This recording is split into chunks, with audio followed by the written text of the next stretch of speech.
Now, closing arguments are over. The Sidney Moore's obstruction of justice case is about to go to the jury. The judge is charging those jurors now. We're taking you live to that Conway courtroom to listen in.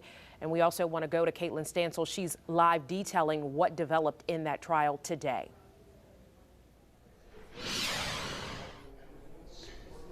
Yeah, Christelle, right now, Judge Markley Dennis is talking to the jury. He's telling them about their responsibility during this trial, talking to them also about reasonable doubt and what a guilty verdict or a not guilty verdict will mean when all of this wraps up. Let's go now and listen in. Considered by you at all. And the fact that the attorney made an objection is not to be considered by you at all. If you do, then you kind of stepped into my area of responsibility. On the other hand, if I, for instance, if I sustained the objection, you shouldn't be thinking about, well, wonder what the witness would have said, or wonder why they did that. And that would be a human thing to do. Don't let yourself fall into that trap. But also, when I overruled the objection, I said, yes, under the rules, I'm going to permit the question and the answer. Now it shifts to you. Don't think, well, he let it in, I guess I have to accept that and believe that is to be true, a true fact. If you do, you've kind of let me step into your area of responsibility. Quite honestly, it's the best example I can give a jury of how we work together. I've made a decision as a matter of law whether under our rules of evidence it's a proper question and the answer is proper. And that shifts, and you have to make a decision. Do I believe this? And if so, how strongly? And that's what you'll be doing when you go through the process of analyzing the evidence. Please remember something else. If at any point you have heard something that I said and you took that or considered that to be a comment on the evidence, you're instructed to disregard that because I have nothing to do with that. Likewise, while the attorney's remarks, as I've stated throughout, are very important and very helpful, please remember that their remarks are certainly beneficial and will be helpful when you begin the process of analyzing this case. But their remarks, likewise, are not evidence. And I would instruct you, if during their remarks, they said something that you collectively don't agree with, either the witness said something or didn't say something, you're instructed to disregard their remarks because their remarks are not evidence and take your conclusions of that. Likewise, if in their arguments or statements they've discussed some legal principle with you, and it differs from what I've told you, just as you're the sole judges of the facts for purposes of this case, today I'm the sole judge of the law, and you must accept the law as I give it to you, and apply it, of course, fairly and impartially to the facts. How does an entity prove something when they're required to have the burden of proof? They prove it by presenting evidence. And evidence, generally, there are two types. One is called direct evidence, the other indirect evidence, but the more popular name for indirect evidence is circumstantial evidence. Direct evidence, as the name would imply, generally deals with a sensory perception. I saw something, I heard something, I felt something, or the like.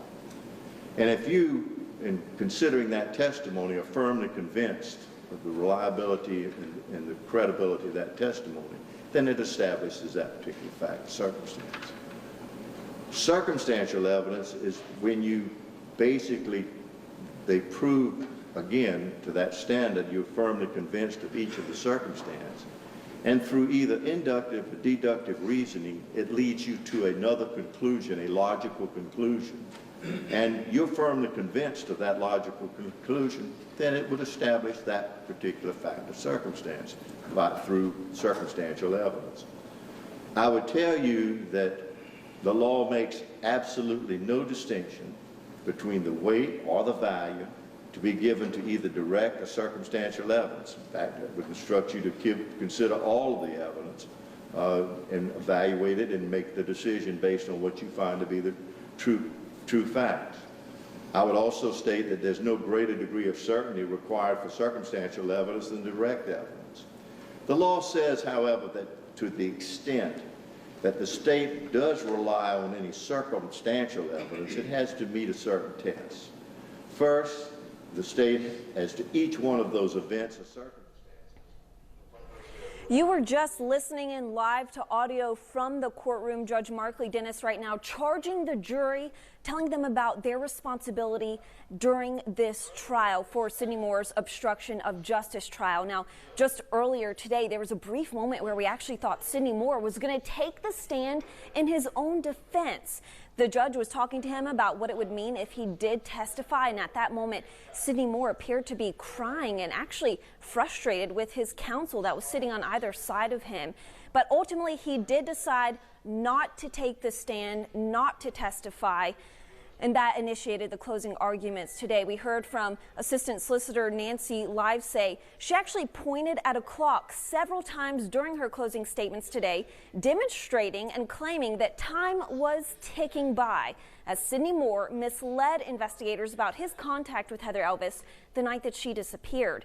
She urged the jury to find Moore guilty of obstruction and said that Sidney volunteering to talk to police officers early in that investigation was just a way to divert them from a path that would link Sidney to Heather's disappearance. Livesay pointed to the cell phone records brought out during this trial as proof of Sidney's alleged misleading statements to investigators. There is nobody with more information about this woman than Sidney Moore, this defendant. Nobody. That was the person that she talked to last. That was the person she talked to for about 10 minutes, longer than anybody else, including her roommate. So he was important. He was key. And his first go-to move was to story to the police, hinder the investigation, obstruct, not tell vital information. Not only not tell it, but mislead them. No, that was just the beginning.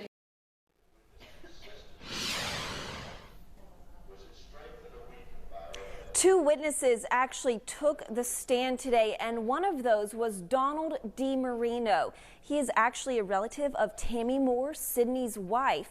And what he testified to today is that Sidney at some point showed him his cell phone and knew something about Heather and her disappearance, but didn't tell police. Now, prosecutors hope that that showed the jury that even Sidney's family members knew that he was misleading investigators in this case. Live in Conway, Caitlin Stansel for WMBF News.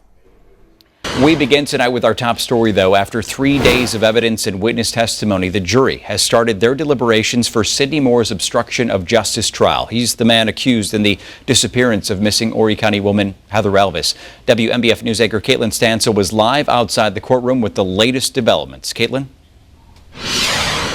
Michael, the jury just started deliberating about a half hour ago, and right now they are working to decide if Sidney Moore derailed Horry County detectives from their investigation into Heather Elvis's disappearance by misleading them.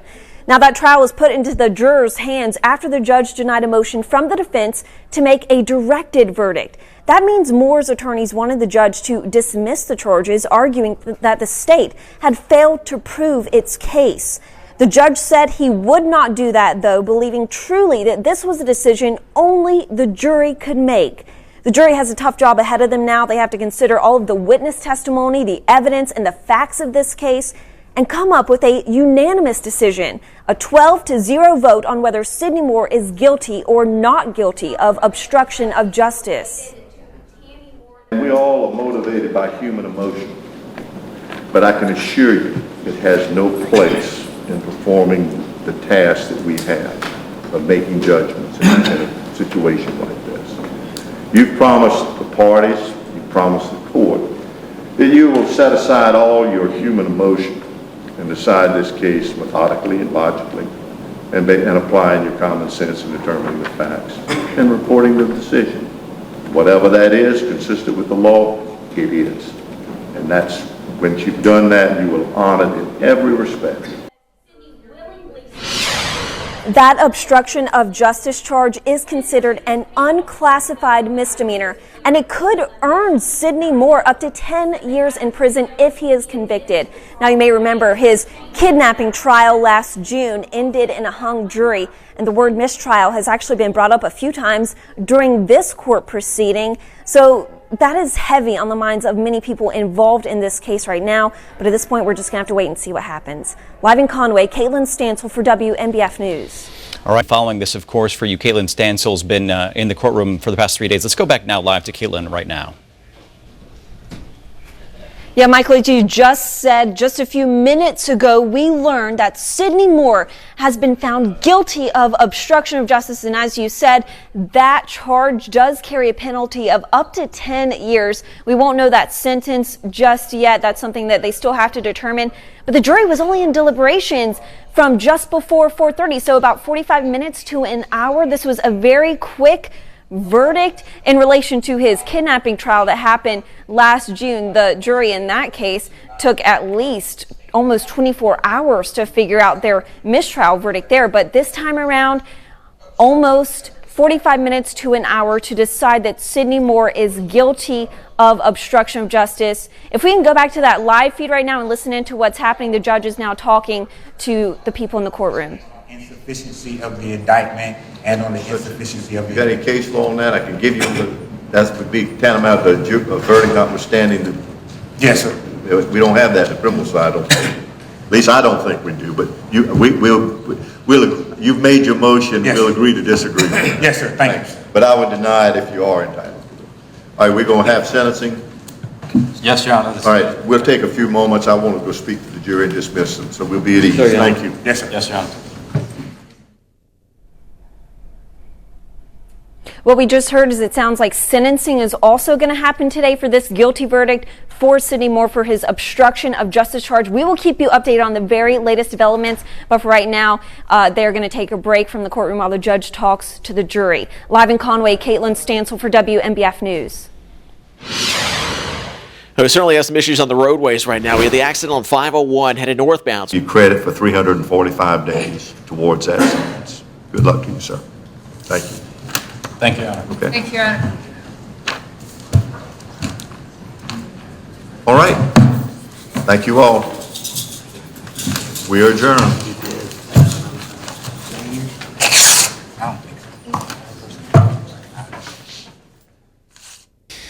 You've just been watching the breaking developments of Sidney Moore, now sentenced to the maximum 10 years in jail for the obstruction of justice guilty finding. Let's go back to Caitlin Stansel now, who's been following this from inside the courtroom. Caitlin?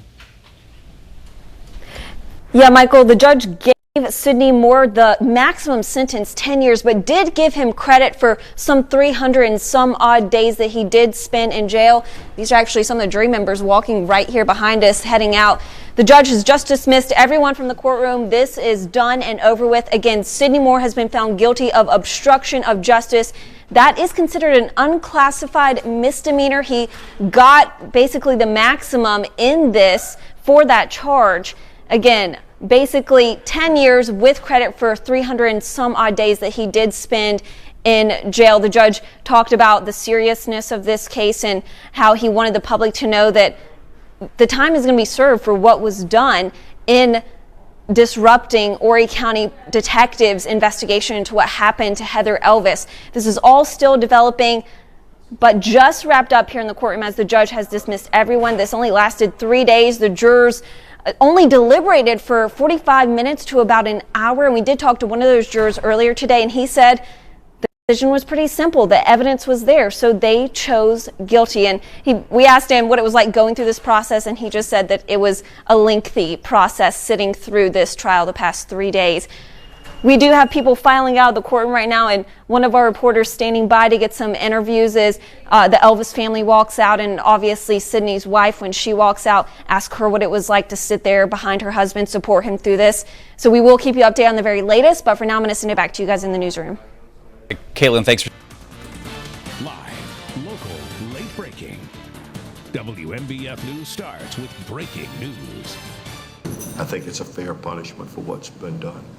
But in order to do that, the sentence of the court is 10 years. I give you credit for 345 days towards that sentence. Good luck to you, sir. You watched it unfold live right here on the WNBF Facebook page. Sidney Moore's 3-day trial for obstruction of justice is over. A jury says he is guilty. Caitlin Stansel was live outside the courtroom in Conway right now. Caitlin? Yeah, Michael, Sidney Moore is leaving this courthouse in chains, heading to start his sentence of 10 years, minus about a year for credit that he was given for time he's already served. This was a big development. Everything kind of moved very quickly today. The jurors only spent about 45 minutes to an hour deliberating, and they came back with that guilty verdict for obstruction of justice. The prosecutors arguing today that they believe Moore derailed Horry County Police detectives' investigation into Heather Elvis's disappearance by misleading them and lying about certain details of the case, and that he was actually volunteering up information to kind of point them down a different path, not one that would possibly link him to Heather's disappearance. This is a case that we've been following for several years now. Heather Elvis, as you may remember, went missing back in December of 2013, and now that we are 4 years later, there has been a guilty verdict in connection to this case. One of the jurors we talked to said that the evidence was there for them to make this guilty decision, and that it was a lengthy process going through this trial over the past 3 days. We've been here every day for that as well, things starting up at 9:30 every morning, and everything is done at this point. It's wrapped up. The jurors have walked out, and again, Sidney Moore is leaving this courthouse in chains. We did talk to his defense attorney, Kurt Truslow, after everything wrapped up, and he said that he plans to file an appeal first thing tomorrow morning. So we'll have to see how that develops. But for now, I'm going to send it back to you guys in the newsroom. Okay, Kaylin, thanks for staying on that tonight, of course, and we'll have more for you on this on WMBFnews.com. Meanwhile, Lamar's police chief is accused of filing a false police report with a felony, misconduct in office, and theft of a controlled substance. Here's a look at Jason Cheney's booking photo from the Darlington County Detention Center. The state law enforcement division made the arrest. The date of the offenses is listed as June 5th, according to jail records. Arrest warrants show Cheney stole pills out of an evidence locker and changed reports to try and hide the theft. Lamar's former police chief confirms Cheney was placed on administrative leave 2 weeks ago. The town's mayor says the chief position will be discussed at September's council meeting. And this is a story that Audrey Bisk is following. She's got a live report coming up on WMBF News at 7.